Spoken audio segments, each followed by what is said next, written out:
says I just whipped your ass. Yes! You just made the list! Brock Lesnar. And hello, ladies and gentlemen. My name is Jovan. And I am Joshua Plummer. I am finally back after 3 months of being absent from work duties and other bits and pieces. So if you missed me, hello. I've missed you too. Welcome back to the Josh and Stu Wrestling Podcast. Hope you're all very well. There he is. He's back, ladies and gentlemen. I mean, 3 months. I did promise he'd be back soon. So he's back now. So, but I mean, sometimes I wish I want to play that Eric Bischoff "I'm Back" theme because I think it works quite well here. You know, you are back. Or just insert a huge audience pop as I say my name. Oh, it goes back. Hey. But anyway, it's good to have that, man. It's as much as I like talking about wrestling by myself. It's not the same. So, but yeah, we're back to review an interesting pay-per-view out of all the ones we decided to come back to. This is a very interesting one because it's definitely changed a lot since the last time we viewed an NXT pay-per-view. You could say that. Wouldn't you agree? Absolutely. There's been a lot of changes in the landscape, especially with NXT. But not so much with the main roster, which is very frustrating. You had a good product in NXT, but they had they still wanted to stick to being it more developmental brand, and then it became so popular, it became its own brand, and that was saying something. That should have been a kick up the arse to WWE, but they haven't addressed those issues. They just think, okay, we need to change this to freshen it up. Well, you could just freshen up the main roster, which had the main issues, but then again, I think going into I didn't watch a single episode of NXT going into this pay-per-view. I watched the first couple of episodes of the rebrand of NXT 2.0. It's of course they're trying to be fresh, but it's not the same. It really isn't the same. But I think it was smart in terms of, especially with the main event, booking Team Black and Gold, the old NXT. Versus the new brood, or the new breed rather, 2.0. I think that was the right decision to set inside this year's WarGames. Yeah, I mean, I don't disagree with that. I mean, to be fair, I said you kind of, I don't know, you said that by accident. It just had that very when they had the new breed versus NXT ECW originals and the other. When ECW was supposed to be the developmental third brand type thing. Mm-hmm. I mean, it definitely had that vibe. Going for it, but yeah, I mean, it's a weird one because obviously it's NXT 2.0. It's like for us, maybe me. I don't know if it's self, but I wasn't having any problems with the NXT 1.0. Right? I was kind of great wrestling, funny moments, great characters. Like I know why they changed it because obviously it was more catered towards the indie kind of crowd, but now that AEW is kind of around to cater to that. Then maybe they need to, develop NXT to what, their kind of thought of wrestling is, maybe. But so they need more of the main roster stuff, but just in the developmental territory. Yeah, I think that's what they're trying to do. And this is not defending it, because obviously I think from this rebrand made me realise that I know what kind of wrestling I like now. It's like, I like characters and all that, but I kind of am more catered to the more great wrestling matches type with characters in it. Match. We know this is an NXT takeover, but need to point out that I'm really enjoying AEW at present. Of course, there are still a couple of issues here and there, but the pros outweigh the cons at present. Oh yeah, I mean, I got a feeling if we do like an end of year thing, we'll talk about AEW. It's going to be a very fun discussion. Got to be honest, it's going to be a fun one. But as much as I love talking about AEW, this is NXT, of course. But is the kind of last show of the year. Before we go and dive into the whole show, do you want to get your initial thoughts of the whole thing? Did you enjoy the show overall? That kind of thing in the back of my mind still, like it's not the same. Them getting rid of the takeover branding, like takeover was one of sometimes like takeover was better than the main show before it, before the Royal Rumble, before the WrestleMania, before the SummerSlam. It was an outstanding show, and a great warm up to the main roster. So that only inspired, or should have inspired, competition for the main roster to go, okay, these developmental indie guys have had a better show than us. We've got to up our game. But now they're still sticking to the developmental like arena. Is it still the Capital Wrestling Center? I'm not quite sure. Yeah, it's. I think so. I think it's bright. Or definitely. I think the problem also with the show I found it was too bright. Yeah, you know? for Wargames, match was very brightly coloured, whereas NXT had this kind of underground feel. That's what made like it something great. that's brewing, something which is developing. Whereas I guess more colourful. They're trying to be. I don't know, like when I see brightly coloured, I think either PG, very colourful, family friendly, very progressive. That's what I think about that. Was black and gold had some grit to it. Something to there's the main roster, but then there's also NXT. You've got to come watch this because this is the next big thing. It had urgency. I think that's what Yes. But yeah, but I mean, like the show obviously the main event I pretty much really enjoyed. I think that and the tag team title match was pretty good. I think the rest of the show, could you sit there and say it's a bit, it was meh or it was all right, but it's not like the old takeovers where it's just like every match was like pretty much like amazing. Like again, this is the first time it's actually felt, yeah, this is definitely a main roster type feel to it, where you have two good matches and the rest are kind of okay to meh. That's fair. Yeah, I'd say the women's WarGames match wasn't too bad either. I think it did a fairly good job at establishing these new stars. It had a nice little mix, whereas the men's match focused more on the passing of the torch, pretty much between the old guard of the black and gold and the new guard of the 2.0. Women's match was very. It's kind of dependent on very weapon heavy. I mean, I get it. It's no disqualifications, but every time someone came in, it was just different weapon. More. The men's one had a little bit more dynamic, I think, with the with people coming in, which we'll get into later on. The tag team match was good, but again, you got Imperium. Like I didn't really even know who were the tag team champions going in. I didn't really know who any of the champions were. I didn't know. Yeah. I didn't realize Kamala Hayes was the North American champion. I thought Isaiah Swerve Scott still was. I know Tommaso Ciampa was still the champion. I saw Mandy Rose win the title. No idea what was going on with the women's tag team. That appears kind of non-existent. We used to talk about how AEW didn't have any like women's wrestlers or any women's roster, but the women's tag team division in WWE in general, like, it's non-existent. Yeah, isn't it? but it's run by the same people now, isn't it? So same booking. So it's kind of like now, like we've lost like everything that NXT was always that thing where it's like, yeah, like that's our escape. But now it's like that's what AEW is. So it's like at WWE, it's like, I mean, I don't want to crap on this because there are some good moments in this show, and I don't want to be like anti, like, oh, it's all rubbish. It isn't, because it has some good stuff in it. But it was a clear difference from like, because I put ours at NXT WarGames review last year up, and it's completely different. Completely different. I mean, I don't want to. People will but it's like literally like visually, it's just completely different. But yeah, I mean.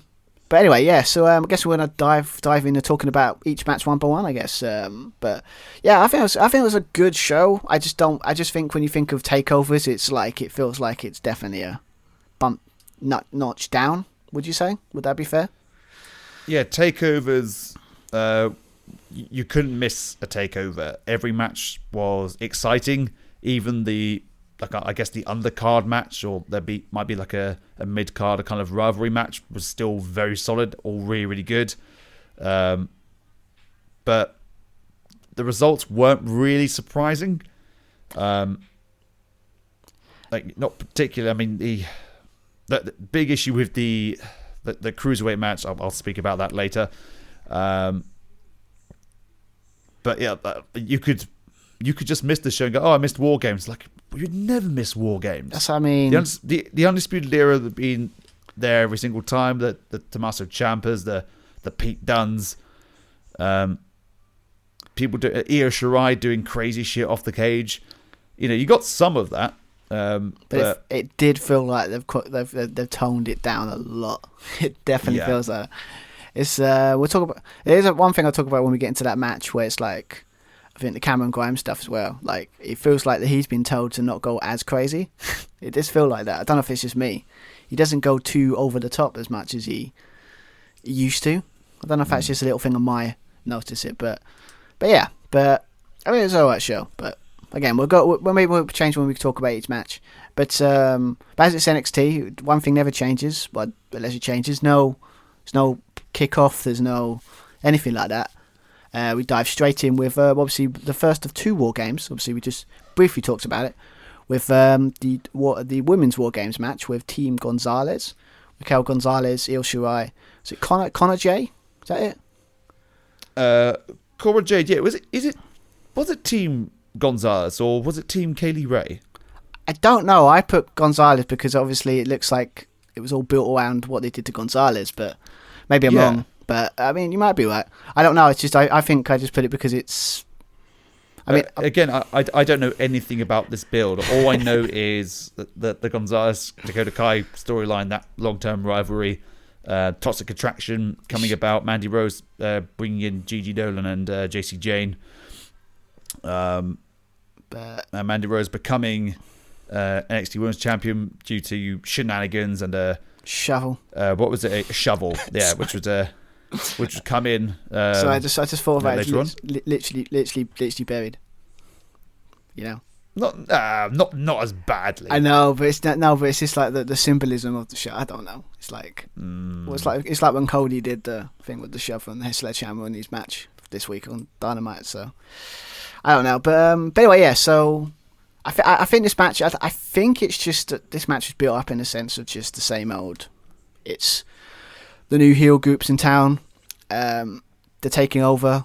The old guard don't like it, and and obviously they shoehorned in the kind of Gonzalez and Dakota Kai crew got a feud. We'll use that as well. We'll put that in there, and obviously the newcomer in Connor J, and obviously Kaylee Ray leader. So it's nice to see her on in NXT. To be fair, because you know she was amazing in NXT UK. I mean, we all know that, right? We all know that. So, but yeah, I mean. Again, I think the men's one had a bit more like us versus them type feel to it. This one just felt like a match that this might be felt unfair. That put a bit more put together, like a bit more like okay, we just choose them, and them, instead of it feeling like a kind of like a story is like old guard versus new guard. You know? Yeah. For Team Gonzalez, a couple of individuals.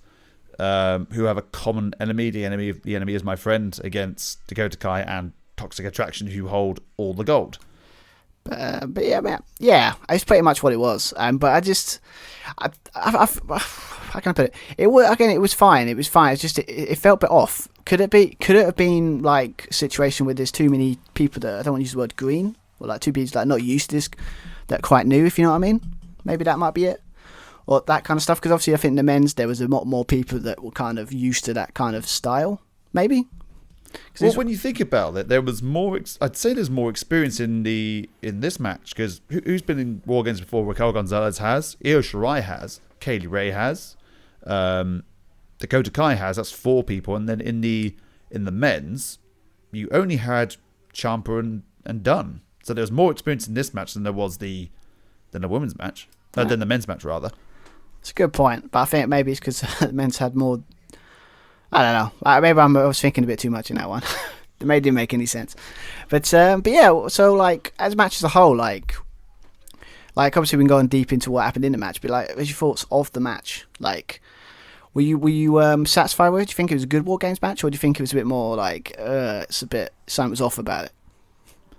It's always tricky booking a War Games match because you've got 20 minutes, 30 minutes or so before the match, I guess, officially starts. So, I mean, it's easy to book kind of, 2-on-1, then someone makes a save, then it's a 3-on-2, then someone makes the save, then everyone gets in. what I quite liked about the first, I think it was the first women's War Games match, is when Dakota Kai turned heel and turned on Tegan Nox and used that injury and used that story of how dare you not pick me for the team initially. I think someone had to drop out because of injury, I think. And then having to overcome a two-on-one odd. I wish they played more with the Cora Jade injury, like the injury in the shoulder, and like having to put that back in, having to protect Cora Jade. They teased a little bit with Kaylee Ray at the end. Where was Kaylee Ray going to hit Cora Jade with the chair or not? That would have been, if they did that kind of like halfway through rather than everyone kind of being in, so get Cora Jade in almost like this hungry rookie who wanted to prove themselves but was too keen, and thus was costing the team, and the heels capitalizing on that. That would have been interesting, or more interesting. They had a good idea. I wish they played on that a little bit more. Yeah, I mean, I think it's like, I have to admit, when she did that, was it jump from the top? I think it was like a swanton bomb, but just whatever from the top of the cage on the table. Yes. I mean, it just. I mean, given, I don't know if this was intentional or they just played up with it. I did feel like, oh my god, she actually could have hurt. It looks like she actually did hurt herself. Yeah. So I mean, if that was what they're going for, they sold it in that sense, because I was like, yeah, oh crap, she actually might have hurt herself. Yeah. But obviously it was a bit of a. Obviously, played it up a little bit. Obviously, you got the Io Shirai being that kind of tough love friend. It's like, no, she's fine. Give me a second. I'll just snap her arm back into socket. You know, that. I mean, they could have done a bit better job with the idea of maybe doing the old thing you do in films, where it's just like, okay, well, give me a second. I'm just going to pop this right back in, and then click it. And then maybe with a bit of a scream or something, because that would. I don't know. I haven't had my arm dislocated, but I guess it would hurt. Yeah. I would definitely.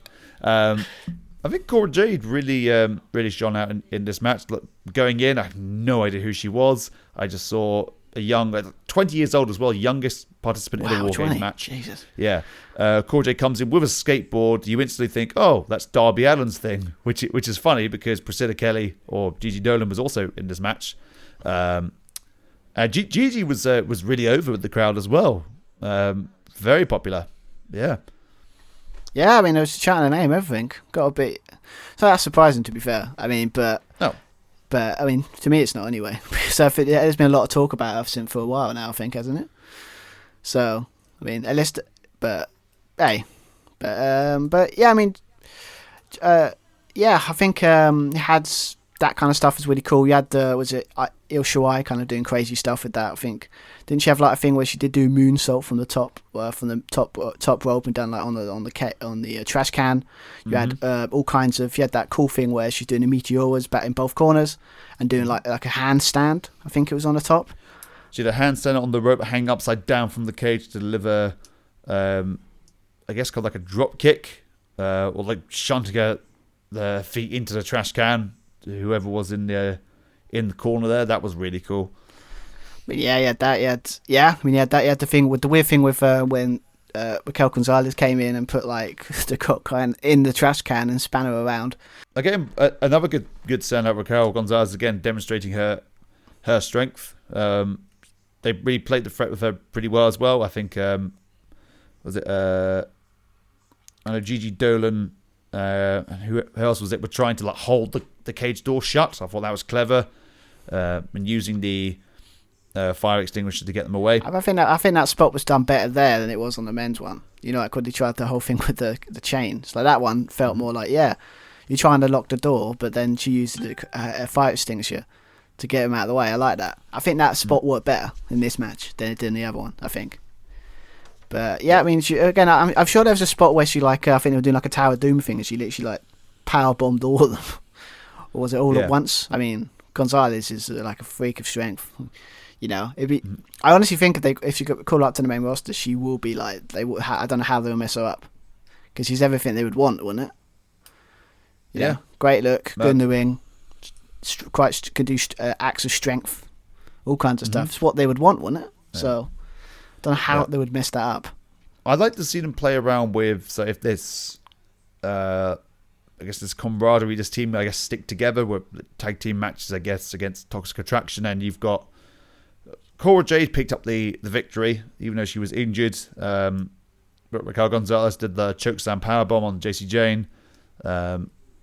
Boots with Gigi Dolan, and Cora Jade comes in with a cover on Gacy Jane and capitalizes. So takes all the glory. I guess not like intentionally, not in like a heelish way, but is that going to frustrate the likes of Kaylee Ray, Io Shirai, that this rookie managed, got the win for the team, but was out injured all the time, taking a risk, which didn't need to take. So everyone had to help her out, but then she gets all the glory. Yeah, there's that, but I think that was the kind of story of the match, wasn't it? It's like after she had injury, it's more of the protecting the rookie. It's like, she's hurt, we need to protect her. So you got like also, I think it was at one point like holding. I think it was like Mandy Rose was going to go after when she came in, and then like Io Shirai was like holding her leg, sitting down trying to protect her. That I kind of like, because it kind of is the point. The point of the match was to put them out, like the kind of new stars over, and with kind of Jay, she done. I think they done a good job there. I give them credit where credit's due. If you want to put someone else, she did look quite good in that. I mean, I feel like she's 20 years old and she's going up top of a cage and doing like a dive off the top for a table. That's crazy. You shouldn't be doing that. No. But you gotta love it though. But yeah, I mean, it was a fine match. I think you said they're more reliant on the weapons than they normally would. Maybe they don't usually bring the weapons in like when everyone's in, but in this match they kind of put them in really early. But that's fine. It's just, I guess that's how they're going to do it now. But again, it felt weird because it's so lightly lit. It just felt strange. It didn't feel like a WarGames thing at all. But yeah, I mean, so again, I guess on where they're going to go with this is probably going to be Toxic Attraction probably going to get revenge. I don't know if they're going to do Gonzalez, Dakota Kai, because I think they've had a match already. So I don't know if they might do one last one before one of them goes or gets called up, hopefully. Because that's kind of the only remnant of the old NXT, right? I'd say, keep playing on the storyline of Cora Jade either costing her friends, her teammates, victories, say for the Tag Team Championship or World Championship, whatever, trying to take risks, or taking all the glory when she's been out injured because of her mistakes, and playing with that, play that tension, play that relationship, and then the heels can capitalize on that. Yeah, I mean that could work. I mean, I think I just hope they produce some really good stars in the women's division, because what made the old NXT really great is that their women's division was top notch. So you can maybe complain about the transition from the men's and all that, but you got to be honest, some of the transition from the women's division was pretty damn good, I think. So I'd say so. I agree with that. I hope they don't mess that up by bring up people that's got the same level of quality. But yeah, so yeah, good start to the show. I think it wasn't anything bad or anything. I think it was really good. So good start to the show in that sense. Next match we're going to talk about is a match that you could maybe, except for the main event, maybe the match of the night, maybe. Match of the night, but also the laugh of the now. I just want to go back slightly. Oh, okay. As they tried to promote different acts, different wrestlers, different promotions, cards, and whatever. The promo with Josh Briggs and is it Brooks Jensen or Jensen Brooks? It's one of them. Yeah. And it's a kind of like cooking steaks, playing football, and we're real men. My daddy told me this, and Brooks Jensen was, they're talking about, they were linking them together. How on the football field, I was the meanest, I was the toughest. I beat them so bad that I would take them to the hospital myself. It's like, okay, that's quite a kind thing to do. That's not quite a heelish thing. Well, it just means you're a really nice guy. It just means you're a really nice guy. And secondly, it was like, because that's what a real man does. And then what does he do straight after? He's playing a game of tossing a beanbag into a hole. That's I gotta be honest, it's so. I'm a real man. He's tossing a beanbag. I mean, no, it's just, what a childhood pastime. I don't know what they were thinking with that one. It was just, it feels like... It looks stupid. No, it feels like to me they put all the cliches of what they think like guys from them kind of... It feels like the kind of South kind of thing where it's like everyone's like, you know... But why couldn't they... Because Josh Briggs is playing with horseshoes. Why can't he play with horseshoes? It's like Josh Briggs like the older brother. Yeah, I'm the real man. And then Brooke Jensen's like, yeah, I'm a man too. And he's playing... Unless that's exactly what they're going for. Otherwise, Brooke Jensen would just look a right tit. I don't believe him at all. It's going to be interesting to see what they do, though. But yeah, I don't know when I think about it. They're playing beanbags with like the whole, like, you know, put the beanbags on the hole. It's like, if they just took that bit out, maybe it would have been all right. But it did feel like they went on all the cliches, right? Of like, you're from the South, you know, I'm tough, I'm a real man, I eat steak, I'm a real man. Well, that kind of stuff. I don't always win, but I will beat you up. It's like, oh, so you're a loser. Great. I'm great. Yeah, you're really selling it to me. Really selling it. I've got to be honest, there are a lot of them they were trying. I think what was it? Was it Bowie? Well, not Bowie, like Bo? Yeah, with Boa, who's now got the powers. Was it Mei Ying? I don't know what happened to Mei Ying. Well, Mei Ying's going on the main roster. She's basically going to be. I think they're pushing her as a superhero type thing. Not like a superhero, but the way they're pushing it, it's like she's the defender of something. I think she's still the same person, but I don't know. That's another thing I hate, the way this new NXT is like. There's so many cool storylines they were going towards, but then you just drop them all. Yeah. That again kind of ties nicely to what kind of a storyline that was really disappointing he never did. That's kind of annoying in that sense. Where obviously, as said, we've got into the next match. Obviously, the NXT Tag Team Championship match. We've got Imperium going against Kyle O'Reilly. And was it Wagner? Wagner? Is that Wagner? Yeah. Basically, a really big guy. Basically, big, tall guy. That I got to be honest, his promo after I felt a promo before recording this about him on Kyle O'Reilly. It wasn't very great. after he's like, oh, I'm going to take you, I'm going to take you out and stuff like that. And I'm like, but it sounds so wooden. I don't know if it's just because I don't know if it's harsh on him. But didn't he have like a title opportunity against Tommaso Ciampa and nearly won the damn thing? No, he was in the opening like Fatal 4-Way, you know, the one, or Fatal 5-Way when it was like when Samoa Joe. Yes. He was like, people were like, wait, what? just added him, like, who is this guy? Just added him. Yeah, who the hell? I mean, he looked alright in the match, but when he gone against people in that match, I mean, they can make anyone look great, right? Yeah, but I looked at Von Wagner and. Kyle O'Reilly is the face. Von Wagner does not look like a face. He looks like a bruiser heel. He does, and it felt, and it's a couple thing. It just felt, again, I don't want to say it is forced together, but it felt.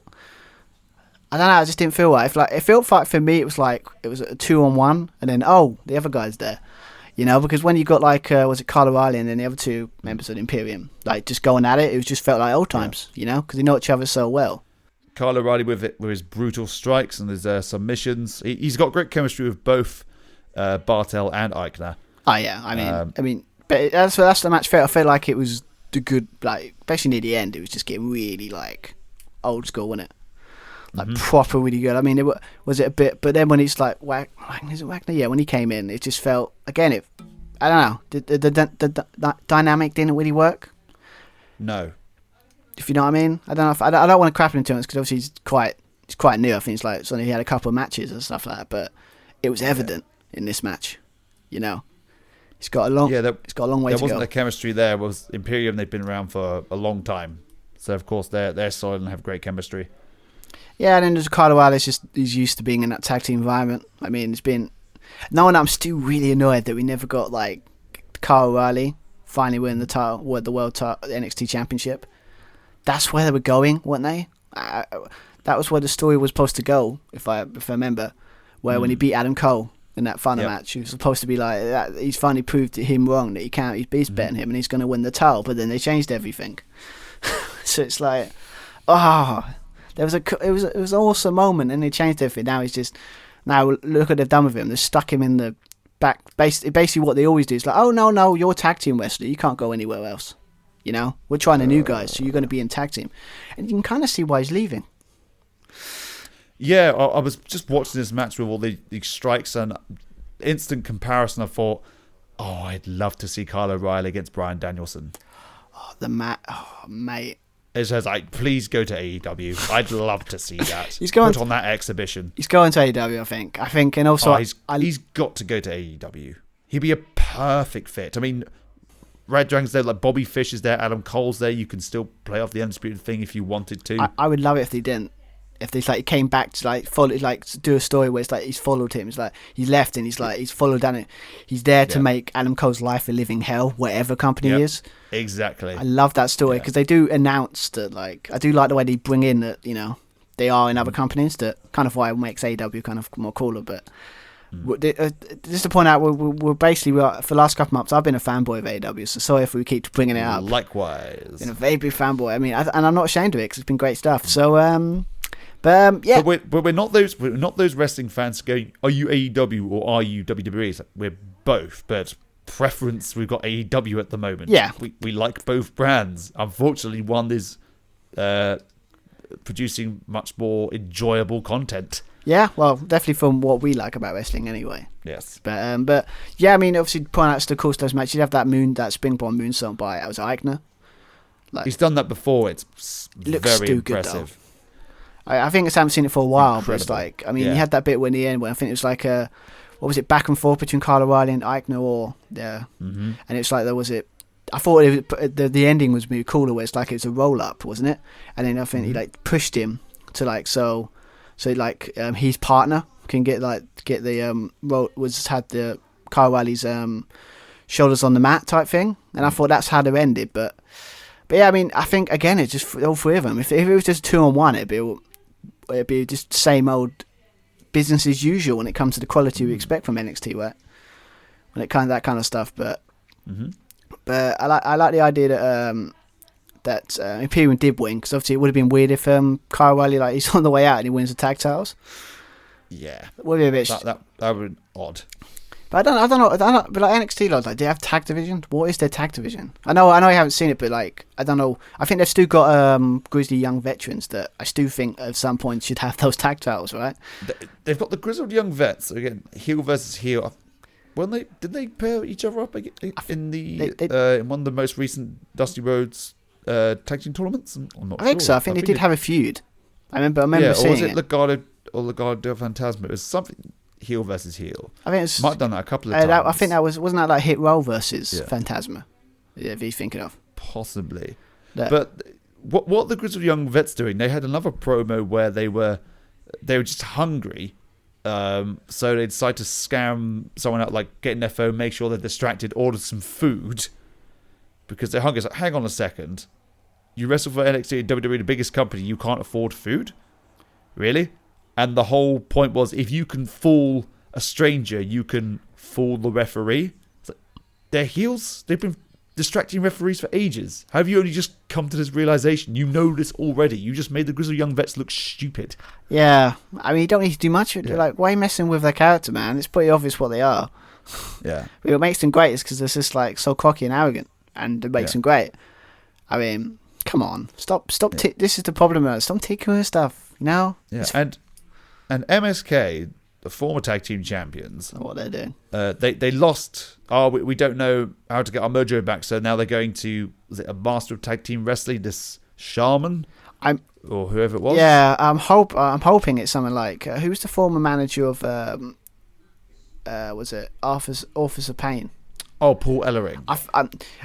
If I was that guy, I'd be like, oh, mate, like, way to bring him back in, but it's not going to be anything. It's going to be something silly. Let's be honest.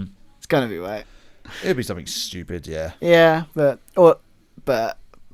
I think the problem with the MSK, they're really playing up more of their comedic side than less on their wrestling ability. It's kind of annoying because it's like what made them great is they're fun and happy, all that kind of stuff. But they're amazing in the ring. But they're kind of playing up more of the comedy aspect. They're fun loving. That's fine, but it's just I wish there was more of a balance, but.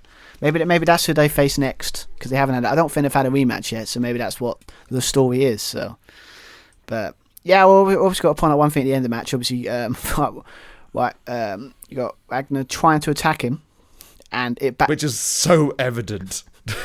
I think what I love about this is like after the match to try and thank you, Kyle, and then it's like he turns on him and he tries to do a clothesline, and Kyle's like ducks him and levels him, and it's like you just made him look more stupid because it's like just made him look awful. Yeah. Kyle O'Reilly's like, nice try, mate. Come on. Yeah. Do you know who I am? Like, You can see it going a mile off. He's already staring him down and lining him up for ages. Like, you're not surprising anyone. no. I mean, it would have been more interesting if they actually turned on him during the match, and then that would have been a cool thing. But I had to do it after the match. But then they're going to have a feud that's, no offense, I'm not really interested. They're doing it in a cage. I'm counting. I'm going for the old counting down the days until his contract release. You know, but Probably got like the old NXT. I thought there's a new one now where he's got like 90 days probably now instead of the 30. Well, they probably changed the contracts in there because Yeah. But then they might just release him because that's what they do. Don't they? But That's what they do. But anyway, let's go to something that. Again, this was fine as well. The next match on about was obviously the hair versus hair match with Cameron Grimes and Duke Hudson. Yes, that's the one. Duke Hudson, The- who came about in the Breakthrough tournament. Yeah, I thought he was alright, but apparently people think he's quite dull. But I mean, I think in the match again, he's definitely got way better vibes. Well, 100%, Yes. right? Mm-hmm. I mean, I can't be the only one that thinks that. I mean, even during this match, he used his own move. Tells you a lot there, doesn't it? But yeah, this is a weird feud with. Again, I think it's just it's a weird one. It's one of those goofy ones where it's based on basically he's a poker player, Duke Hudson, and he's basically really good at it. And then Cameron Grimes comes along and basically beats him, and he doesn't like that. So with a bluff as well. yeah, I mean, I love the way Wade Barrett during the match. Like, the way he did it, he should apologise. Like, no, it's cool playing the game, you idiot. Yeah. It's a game. It's about bluffing your opponent. If you're folding and he's bluffing you, that's on you, not on him. You should look more like an idiot. It's all about the mind games. Exactly. Once he's beaten you mentally, he can beat you physically. Yeah. And Wade Barrett was obviously big on Hudson, so very much in his corner, saying the referee was biased. It's a slow 10 count. The referee spotting that Hudson was holding the ropes, which is an illegal thing to do, yet Wade Barrett was appalled by the referee stopping the count.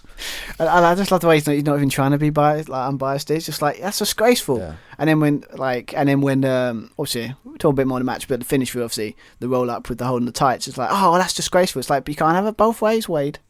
You can't have it both ways. And also I think Bray Wyatt's very good at being that person you just want to shut up. Mm-hmm. He does a good job of being that person you just want someone to say, just shut up, or like someone to put him in his place. That's kind of what his job is. Yeah. I liked when LA Knight first appeared on the scene, and Wade Barrett was very happy to see him. LA Knight goes, "Yeah, well, I like you, but if you get in my way, I'll drop you where you stand." It's like, ooh. I like that. Well, you gotta love LA Knight, right? You gotta love LA Knight, but Yeah. I think I love that, like how biased he is, like proper good old school heel. It's like he's not even trying to be unbiased. It's like, yeah, I like this guy, and the other guy sucks. Mm-hmm. But I mean, you could again. It's just another match that shows that the old NXT guard are kind of carrying this match a bit more. Because didn't Cameron Grimes look like? Didn't he feel like that during this match? I found. Yeah, he's transitioned really well into a face as well. When he came about, he was that very arrogant, egotistical heel. He still has that kind of tendency, the kind of big laughs. Like, I've got all this money. Yeah, is he still the $1 million champion, or have they scrapped that? I think they've scrapped that because I haven't seen him wear it for a while. Oh, great. Again, Well, that was a waste of time. Again, another story that they've just completely dropped because try something new. It's kind of annoying because the whole point was, another one. But because why couldn't they put that on the line in the poker game? Put the $1 million championship online in the poker game. That would have been interesting. So Cameron Grimes loses that, changes into another match. Okay, this time if you lose, you cut your hair off. So that's championship versus hair. Whereas Hudson's hair, nothing really to write home about, is there? no, it's Not really. pretty standard hair. It's nothing really. I mean, let's be honest. I mean, fine head of hair, but nothing to write home about. Yeah, I mean, to be fair, we should have known that Cameron Grimes is not losing his hair. We should have known that, right? No, he's already had a trim. I mean, look. You know. It looks like anyone's had a trim with a beard. It looks good. Mm-hmm. Looks good. Come from experience that I always look better when I have a trim with a beard. I look nice. But I said it before. It's like I feel like they've really like made him tone down a bit, like because I feel like he was more crazier and a bit more over the top before like they've done the 2.0. I might be wrong. Yeah. But it's like I saw an interview of him after he won. It was like he was very very reserved. a little bit. Even a Tuna Moon thing felt a bit like he's. Wouldn't surprise if they said, you know what, we like what you do, but can you just, tone it down a little bit.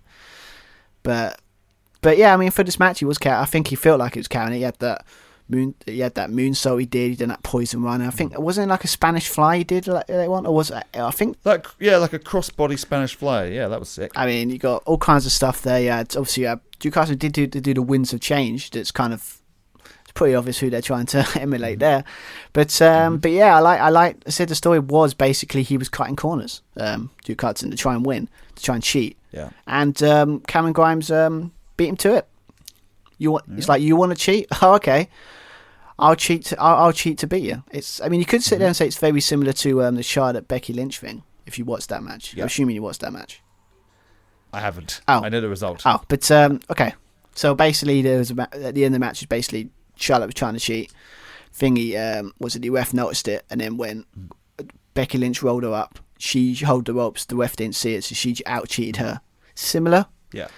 So but heel versus heel stuff. Yeah, makes sense. But in this case, it's fine.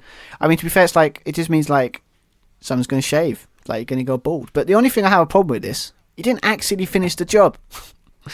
No, he just left with a skullet. No, unless that's the story. It's like it's going to be the next couple of weeks. Where he's going to go around like trying to hunt him down to finish the job, or do like the Kurt Angle did and wear like a hair piece or something, so like can hide away. He's so embarrassed. Yeah.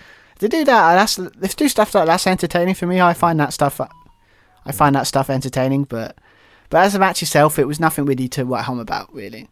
If I'm correct in that, it did feel like a by the numbers match. That's fine, but for NXT, for the way we look at NXT, I don't know.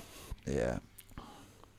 But I'm assuming the story is going to continue with Duke Hudson because, to be fair, I just want the Cameron Grimes, like that story of LA Knight with the whole thing with his butler, which is so good, or the fun with Ted DiBiase. Yeah. It's like I want that Cameron Grimes back because he was mental.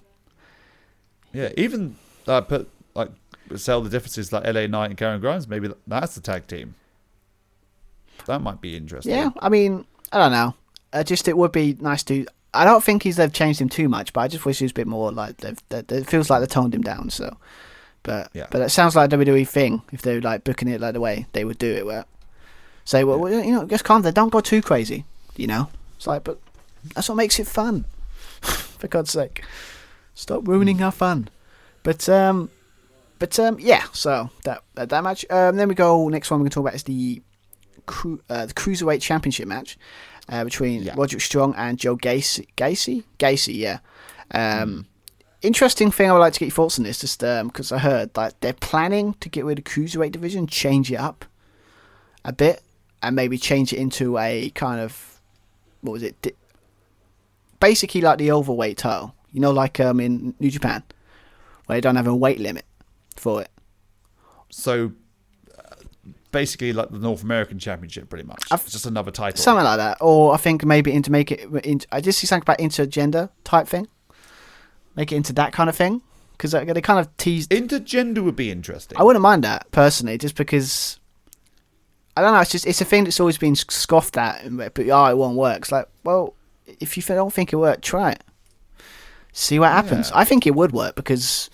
Wrestling's, I think it just would. I just think it's, and obviously if NXT's possibly this place to try new stuff that it wouldn't try in the main roster, why not? I would say, but I think it's because Roderick Strong kind of brought it up in a kind of like, fight anyone at any time. So I don't know if that's where they're going with it. I mean, what's the whole? It's really odd when you've got. It's the Cruiserweight title. So who fights for the Cruiserweight title? People in the Cruiserweight division. Okay. And Gacy wants to have... he doesn't like the inclusivity of the title.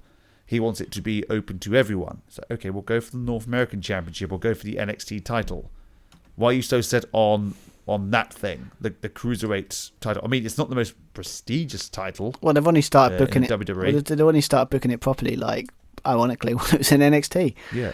But... Yeah, the biggest it's ever, I guess, been is when Neville held the title. But that's because he was just putting on bangers of amazing matches and had a cool character. Yeah. So, That's where people wanted to watch 205 Live, like, Cedric Alexander, Mustafa Ali, Buddy Murphy. But yeah, and what's the who was the face? And was this a heel versus heel match? I think Roderick Strong's the face in this one. I think. Yeah. Because I'm still Gacy. Because he's got all his cronies around it. I know Gacy has his as well in what's his name? Harland. Yeah. So with Gacy as well, I'm getting, because he was going for like the hug kind of thing, which is I had very much like Bray Wyatt vibes with it. Yeah. Which instantly kind of put me off going, no, that's Bray Wyatt's thing. That's Bray Wyatt's gone. Too soon. And they kind of look like prisoners. And when you've got the surname Gacy, what are you going for here? This kind of like this psychopath, this murderer, because that's what Harlan looks like, and Gacy looks like someone who could, commit those kind of crimes. I don't know, but Well, is that what you're going for? Was his name Joe Gacy beforehand? I have a feeling it was. I think so. I think the story they're going for is I don't know if he's trying to be more exclusive. I don't want to use the word woke because everyone uses that a lot, but trying to use that kind of thing, being like trying to be more acceptance, inclusivity, equity. But it's the thing is like changing the definition of like cruiserweight. We want it to be for everyone, but then it's not a cruiserweight title, then is it? Otherwise, what's the point of the definition? Oh, I want to fight for the women's title. Well, what's the point of it being a women's title? I know. I feel like they just want to get rid of the cruiserweight championship for no reason, but they're trying to be clever about it. That sometimes is good and sometimes isn't so good. But I mean, I was always thinking that before obviously the whole change, they were trying to build up, make the cruiserweight division like the New Japan one with the like the junior heavyweights. Yeah. Like if they did, I thought that's what they're doing. So was it Kushida was when he had had champion? I thought that's where they were going. So it's like, well, it makes sense. He's one of the greatest of all time in junior heavyweights. Exactly. So build around him. But that's what I thought they were going. But again, seems to be the story of this whole thing. They changed new people in charge. So yeah, I felt. Oh, I mean, at least Gacy didn't win. That would have been. So I was dumb. worried though, because I was thinking, no, they're not going to. I mean, for the match itself, it wasn't anything to write home about. Really, was it less than 10 minutes? No, it was like 8 minutes long. Yeah, it's quick. I mean, again, Roderick Strong was pretty much controlling most of it. He had that superplex from the top. He had that cool gut buster. All kinds of stuff. Olympic slam, Boston Crab. With Gacy's weird smile, that actually does freak me out a little bit. He did look a bit. Again, Bray Wyatt vibes. Bray Wyatt and John Wayne Gacy. Yeah, but again, it got the same vibes. It feels like the old, he said prison stuff. It's like the guy, like they met in prison, and he's the guy that controls him from not going completely mental. Again, that's fine, but I don't know. It just feels strange. But maybe it's because you don't watch it week to week. Might be as well. Yeah, this wasn't a cruiserweight match. It was for a North American Championship, and Roderick Strong was North American Champion. Okay, fine, but for a cruiserweight match, I want to see cruiserweights go up against each other. Or just do crazy stuff, Yeah, I want to see a cruiserweight match. Yeah, they just. I honestly don't think they know what to do yet, so they're kind of testing the waters that I can respect, but for the time being, it's going to be a bit off. Yeah. But there's a way of being progressive about it, but then I'd rather them do like intergender if they really wanted to do it. That would have been interesting. Or mixed tag team, something like that. Only time I'm up for. To be fair, the intergender thing, I'm actually up for that, because I'm thinking to myself, the only time I've ever seen it happen was. Did you ever watch Lucha Underground? Any of it? I've seen bits and pieces.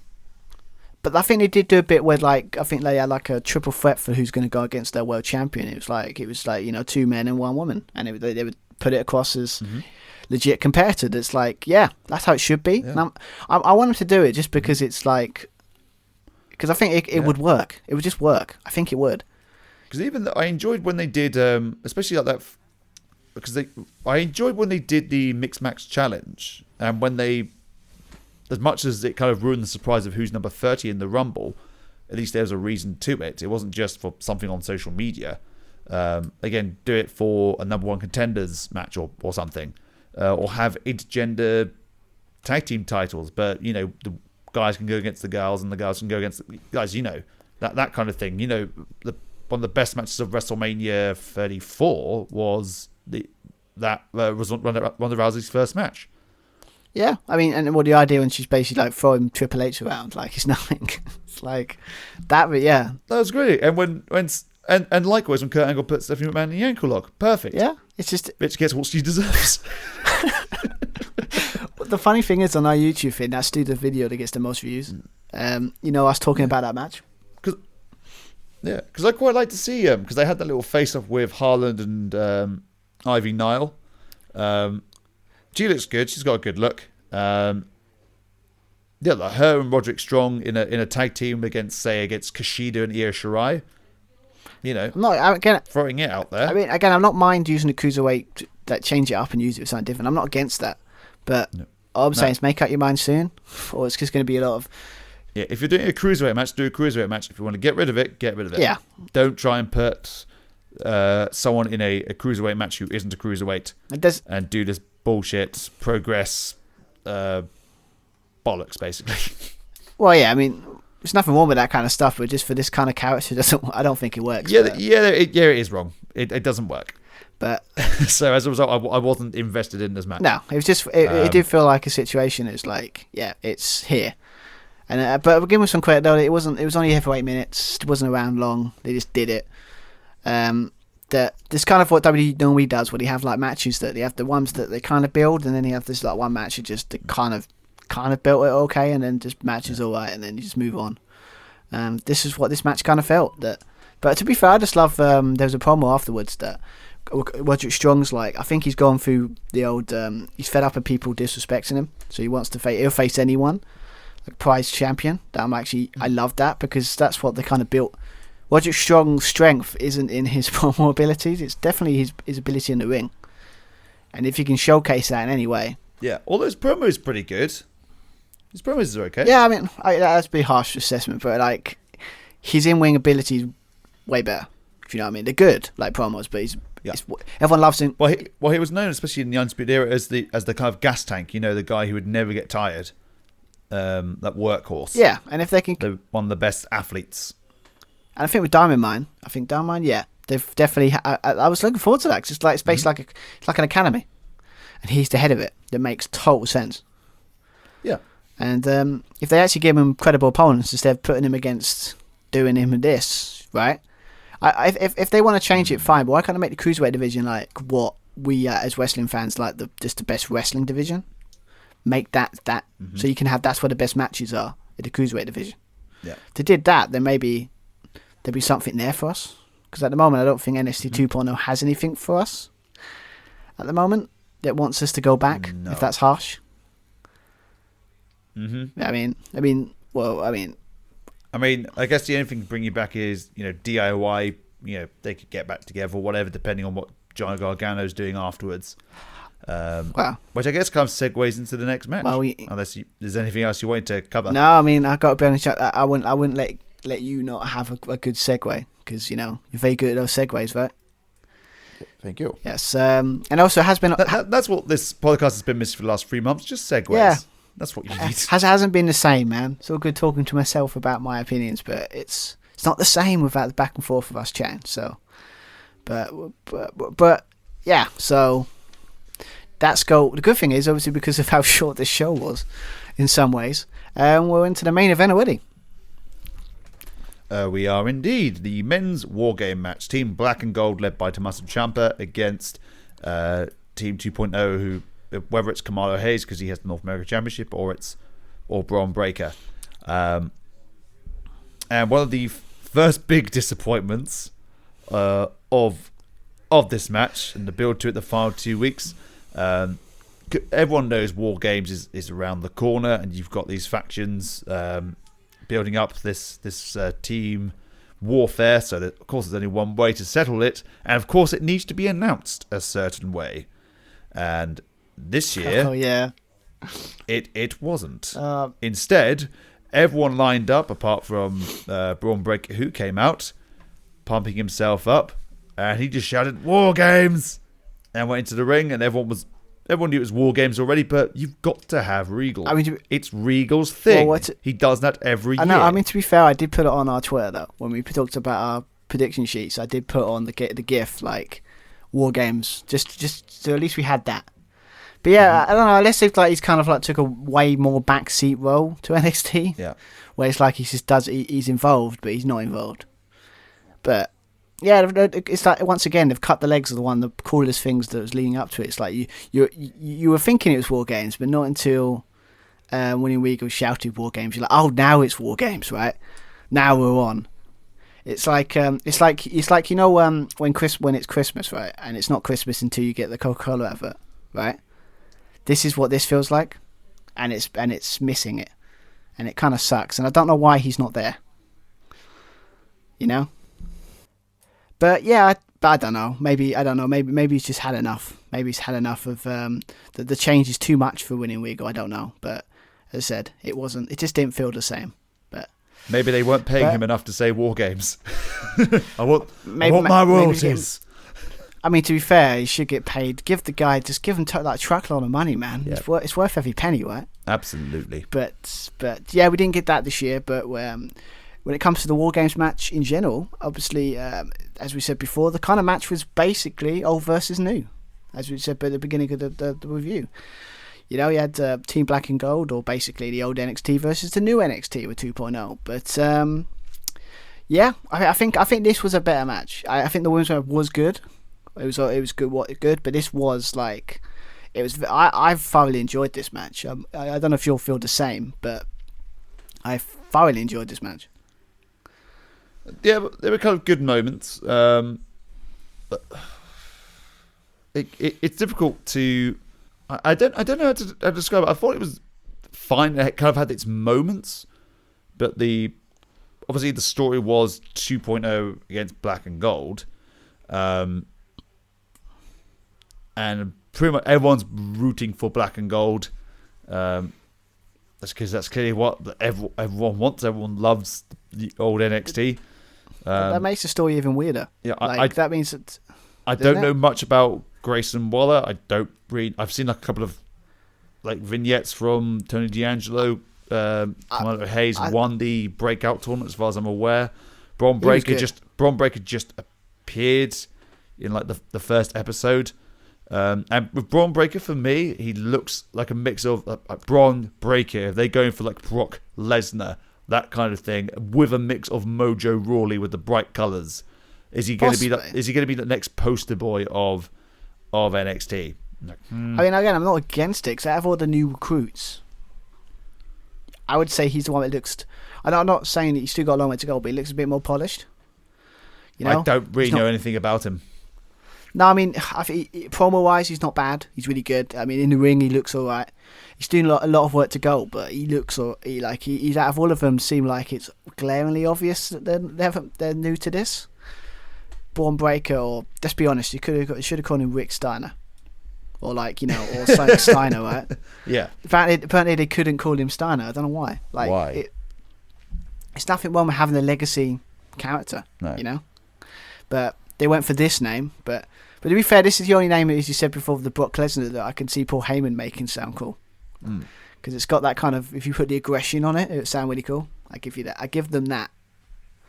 But yeah, I think this match was just it was weird, because it's like, if there's the point of putting over the new guys, but the crowd clearly want the old guys to win. Yeah. Then, unless they were trying to do for the old, like, okay, this is who we want, and they'll go against the guys that you want, and our guys are going to win. Even if you like it or not. Because even at the end of the match, obviously we talk about the match in general, but like, there were boos. There were boos. You can see a lot of crowd disappointed. I mean, it's good heel heat, but these are your next big stars, and everyone hates them. Yeah, it probably because it does feel like they're forced their way in, like which was the point I think Gargano was making in the promo, that these 2.0 guys just come in and get everything, whereas we had to work and build what we had, and now everything's changed. We've built it for this new guard, and this new guard just want what the Black and Gold team have or had. Yeah, well, because that's why we love like Johnny Gargano, because he worked his socks off every night. Like he's earned it. That's how you build a relationship with the audience. It's basically storytelling, but like with here, it's just, as I said, yeah, we're on the Black and Gold side, because that's our NXT, and then this 2.0 is their NXT. So if they're trying to go for that us versus them, that's fine. But if this was supposed to put off a 2.0, you could sit there and say it kind of spectacularly failed, because if they're still booing him after all that chaos in that match, then you've got a problem, right? Yeah. There needs to be someone on the, like, even if they are a heel, like say like Io Shirai was in the first Women's WarGames match. Again, just going back to that, because I like that match. Even though she was the heel, she was over and popular with the crowd because of all the awesome stuff she was doing and the great character work and the diving off the cells, doing crazy shit. Whereas no one is really buying into these 2.0 guys. I did like the dynamic they had, the new guys with, what was his name? Trick Williams. I think he's like Carmelo Hayes, like former tag team partner, manager, that kind of role. Like staying on the outside, passing weapons through. I thought that was a good tactic. I thought he would maybe try and attack like Pete Dunne and LA Knights, like when they started trying to come in. But he got his comeuppance anyway. Yeah, but then the nice outer Dexter Lumis appearing under the ring and giving the thumbs up. That was good. I mean, to be fair though, could you think this was a love? This whole match was a love letter to Johnny Gargano? Yeah, I mean that coming out in the takeover gear as well. There was like, the takeover era is dead. Unfortunately. Yeah, and coming out his old music was really a nice touch. Yes, you know? Rebel Heart. It's just, if it's the last time we're going to hear it, why not do it now? I mean, it did feel like a love letter. They had everything in this match. We had the gear, the music, the kind DIY. Of like homages. You had it here, the crutch. I like the thing where you use the crutch to save Ciampa all those years ago when he used it to betray him. It's all that. Had everything really. It was just, to be fair, it was just nice to see DIY do that. Their finisher for that. How many times has that been teased over the years? I know. And now we finally get to see it for, sadly, possibly one last time. Yeah. Because, but yeah, I think that's what it felt like. It was more about Johnny Gargano than it was about the 2.0 guys. You know, they were just, it's like it was his story, but they were just involved in it. You know. Yeah. But I mean, who's the North American champion? Carmelo Hayes. My God, he's good. I mean, out of all of them, I think I said the opening bit with Johnny Gargano and Hayes kind of get that was it 5 minutes. Mm-hmm. My God, it's brilliant. Like literally, can like put them against each other again and again. Yeah. I think he's out of all of them. Like Born Breaker looks all right, but he's the one that feels like he's going to be good. Yeah, Carmelo Hayes. There's good chemistry between them. They had the mat wrestling to begin with, as the crowd are chanting Johnny Wrestling. The nice springboard with Johnny Gargano countering, hitting with a knee was pretty cool. Final beat between the rings. Nice top rope dive from Carmelo Hayes as well. The power bomb on the top there before Grayson Waller joined. Like Grayson Waller, no clue who he was. Apparently wants to be famous. Basically DDP. In 2001. Yeah, but not as good though. But even that wasn't good. No, I mean to be fair, 'cause that's why like later on in the match he did that. Was it elbow? I don't know what he was trying to do. I don't know if he was splat. I think he changed his mind halfway through. But like an elbow drop from the top, gone for the table. Yeah. He did that because he wants to be famous. He wants to get on. He wants the views and stuff like that. I think that's what his character is. But okay. I mean, I give him some credit though. When later on in the match, when Pete Dunne was basically using the trash can to basically break his fingers. Mm-hmm. I did like his selling because he was really screaming like you would do if someone was like putting a trash can on your fingers and pushing it really deep. And in between the rings of the cage. I mean, that's just it's Pete Dunne, isn't it? He's like, you don't want Pete. You gotta like Pete Dunne, but had that kind of stuff as well. You had was it the cool thing where was it Johnny Gargano and Pete Dunne had like I think was it a crossface and a Gargano escape on both opponents that were in the ring. That was awesome. Mm-hmm. Actually kicking them in the face as well just to put insult to injury. That's kind of fun. Kind of like that kind of stuff. Mm-hmm. Yeah, Dexter Lumis thing. You had the whole thing where they chained the door up to try and keep them out. That they done very well because the refs couldn't get in. That was an odd thing. So as soon as the face came out and said, "Oh, you need to undo the chain," the ref goes, "No, we can't get involved. We can't do anything." And then like 5 minutes later, not even that, all the referees are trying to open the door with bolt cutters. That's terrible refereeing. It's like, what is it? Do you break the chain or do you not get involved? What is it? Oh my god, I miss this, man. I mean, I miss you I miss you complaining about refs. I mean, I think there was like there was some decisions in other pay-per-views that I was like, Josh would hate this because he hates bad officiating. Yeah. Hates it. It's Bryce Remsburg is one of the things in AEW at the moment where he's. I know it's like storyline wise, but it's like, come on, you can't be that. How can you be that stupid? But speaking of looking stupid, Braun Breaker's meant to be his next kind of like powerhouse kind of guy. Comes out, he's got the bolt cutters, couldn't get into the cage. So you've got LA Knight and Pete Dunne just laughing at him, as you would do. So surely you just like, why can't you have like a gimmicked chain? So just do something stupid, grab the chain, just rip it apart. There we go. Now you look cool. But no. Makes you look more dumb because LA Knight had the same problem and he went, I can't get in. Cool, I'll climb over the cage. It's like, that's what you should do. I never got that spot sometimes where like they can't get in. It's like, it's an open top cage. You can climb. Top cage. You can climb. LA Knight's like, I know that, and he's coming in. I gotta be honest, it's weird to see LA Knight's like, he's this guy. He's kind of, we'll have to like him for a night because he's on our side for a change. Out of everyone, I thought maybe LA Knight, because he was the kind of odd one out of the team, so you'd expect maybe Kyle O'Reilly to be part of that team, but instead it's LA Knight.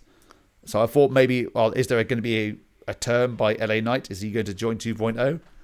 Because he really kind of came in late on of the black and gold. Yeah, that's true. Like literally tail end, literally. But I that would have made more sense if Kyle O'Reilly was there. It's like the team would have made sense. But LA Knight looked good in this match as well. I mean, I think it's like LA Knight's one of those wrestlers that you think he's just like a bog standard like stuff, and then all of a sudden he does some crazy stuff in matches like this. You're like, oh yeah, this guy's good. Yeah, where he tossed Grayson Waller off the top of the cage as Tommaso Ciampa moved, so launched him through the table. That was cool. That one thing I have to point out, he had the bit where they long darted. I think I can't remember what it was, like they put the trash can in the middle of like the thing, like in the middle of the rope, and then he just long dart. I can't remember who it was, like long darted into the cage, into the trash can. I'm like, I don't care if that's gotta hurt. You know, someone's just basically launching your face first into a trash can. You know, that's just gotta hurt. I mean, but yeah, obviously had that. All kinds of spots. You always have it in this one. He even had the bit near the end where Ciampa was doing Ciampa stuff with an airway crash from the top on Braun Breaker onto a trash can. That was pretty cool. Yep. I'm sure that's a homage to something. Did he do that last year? I'm sure he did that last year. Maybe not a trash can, but an airway sign from the top. Oh, that was. I know he did it on Adam Cole through the table, which is amazing. What a bump! What a bump! 2 years ago, I mean. Yeah, but we had the DIY knee finally. You thought that's the end of the match, but no, great camera work.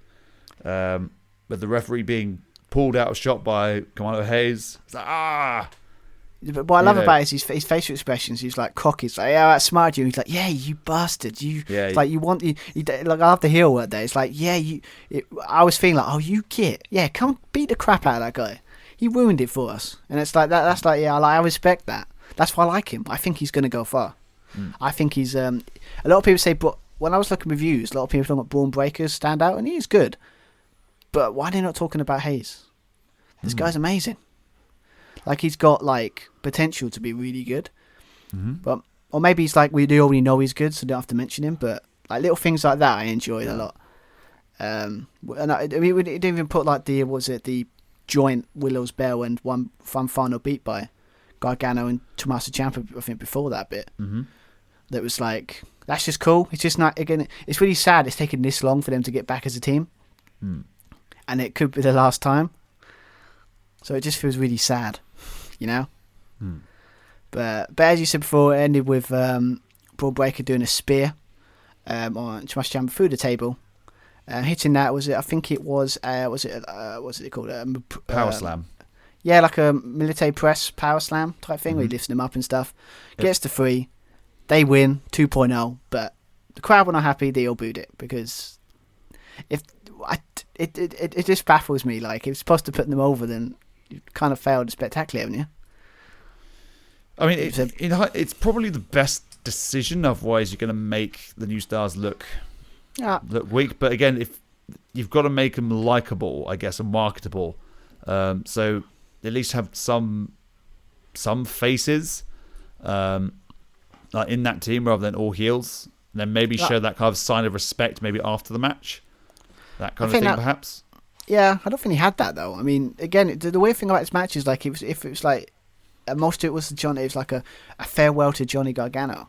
Yeah. So like, normally when that happens, the guy wins, but it's just like he lost, and we're like, oh, okay, they won. I mean, booking wise, you said so rightly, it's like as booking wise, it makes sense. Of course, they're going to put, if they're going to do us versus them, obviously the new guys got to win to put them over. Yeah, totally get it, but doesn't mean we have to like it. No, you know. But I think that's kind of like the acceptance. Like the old NXT's dead, Takeover's dead, DIY is dead. I guess they're all leaving. It's like literally. Yeah. Undisputed Era's has been dead for a while, but like now when Kyle O'Reilly goes, it's only one. Only Roderick Strong's the last guy. Only one left. Diamond Mine, you know. Yeah, but I don't know. I think it's because we haven't had ever since they've done rebranding on it. We haven't had a chance to really talk about it. So I feel like if anyone listen to this, it's like this is like a culmination of like what we've been thinking about NXT for the last couple of months, but we never had a chance to talk about it in a podcast because. No. Had we've all been busy and stuff, so this is why if it feels like we're going like, oh, it sucks, but like it's how we feel, man. NXT was it just sucks that it's gone this way. I get why they did it, but I don't think there's anything there for us anymore as we like wrestling fans. I mean, will we still review these? I probably will, just because technically we do still review WWE, so technically the same thing, isn't it? Yeah. So it's we just can't developmental now, rather than the third brand. I mean, remember that was day 20. Was it 2018 when he done the NXT versus Raw versus SmackDown Survivor Series? Yeah, 2 years ago. Was it 3 years ago? Might be 3. Whilst everyone was stuck in Saudi Arabia, here comes NXT to save SmackDown. Mate, they had an opportunity there and they blew it. Oh God! But anyway. But yes, that's the end of our view of NXT WarGames 2021. But yeah, so that's nice to round up, I guess. We've already talked about kind of thoughts start of the preview, but maybe kind of end it off with. So yeah, so I guess my full thoughts was it was good. It was good, but it wasn't great like NXT used to be. But then maybe it's because we're like if you use it from that bar, it isn't. But if you got from what I was expecting. It's not the worst thing in the world. It still had cool moments, if you know what I mean. I think I think there was cool stuff there, but it's not the old NXT. The big down point was more than anything is the undercard. Like when you've got NXT takeovers, there might only be like one match go a little bit, but the best of the 3 matches I didn't really care about. If you're playing the thing of War Games, might not. It's similar time with Survivor Series, so why not do a Black and Gold versus 2.0 all the way through? So you had Imperium representing the Black and Gold, and then get a tag team who are just starting out as part of the 2.0 rebranding. Roderick Strong against another cruiserweight. It was kind of what they were doing, though, right? Except for if you take away the Kyle O'Reilly thing. Yeah, like Cameron Grimes and Hudson, I guess, was closest to it. But I mean, I think for me, it's like you are right in a sense. But I honestly think they put Kyle O'Reilly there because the other guy's so not up that they're right about him. They put him with a veteran like Kyle O'Reilly. But because normally Kyle O'Reilly made more sense to me in the men's War Games match, right? As you said. So I don't know, but yeah. I think it's like if you look at it from like WWE standards, like we watch pay-per-views, it's fine, it's good. I mean, it's probably better than Survivor Series, definitely. It's better than I haven't even watched Survivor Series, but like most NXT things are better than main roster things. I guess kind of anyway at the moment. Yeah, so now it's like still got that, I guess. so just. Yeah, but I don't comment too much because I did enjoy it. Like in the sense that the main event I thought was fine. I enjoyed that.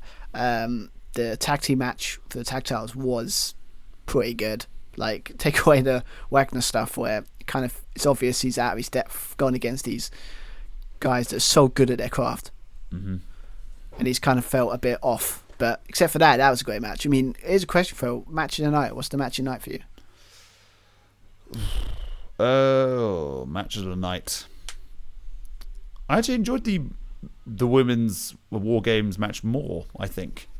And the tag team match was good, but apart from Von Wagner, so I guess in terms of like storytelling, like the women's War Games match is what I was into. I mean, it had more potential, and it's got somewhere to go as well, as we discussed before. So I'd probably say that one. Fair enough. I mean, personally, with that match, I don't know. It felt a bit off, but it is storyline-wise, I did like the story with Jade, like with the injury and all that kind of stuff. So I like that. But I mean, mine would probably be, probably main event, probably the men's War Games match. But the tag team one has a good shout because there was some spectacular stuff on that match that I really enjoyed. But yeah, so I guess there's not much more to talk about really, unless you want to hear us moan for another 2 more hours about how it's not the same anymore. It's not the same. Well, we can do that in the next couple of weeks when we return for our end of year review. Yeah. Again, missy segues, mate.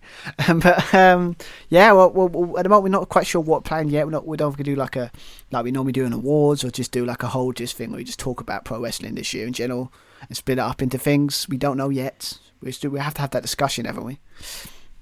Yeah, we need to do that off mic, but it'll most likely be your standard awards, your male of the year, female of the year, breakout stars, best tag team, best pay-per-view, like best promotion, AEW.